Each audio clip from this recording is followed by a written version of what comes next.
Die reaksie voorgestel deur die vergelyking hieronder bereik ewewig. Watter een van die volgende veranderinge aan die reaksiemengsel sal sy kleur van geel na oranje verander? Die korrekte antwoord is D. Voeg 'n paar druppels gekonsentreerde soutsuur by die reaksiemengsel. Wanneer ons 'n katalisator byvoeg, verhoog ons bloot die reaksietempo.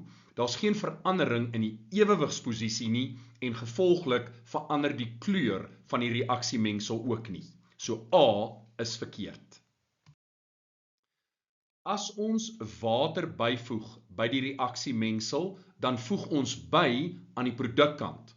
So, as daardie toeneem, dan gaan die terugwaartse reaksie bevoordeel word en die reaksiemengsel gaan of geel bly of nog geeler word. So B is verkeerd.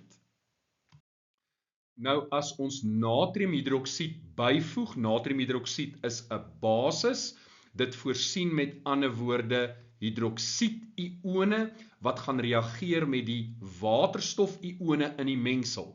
So, die konsentrasie van die waterstofione gaan verlaag en gevolglik skuif die ewewig na links. Weereens, die mengsel bly geel of word nog geeler. Wat ons dan bring by die korrekte antwoord D, as ons soutsuur byvoeg, onthou dit ioniseer volledig, vorm dan waterstofione en kloriedione.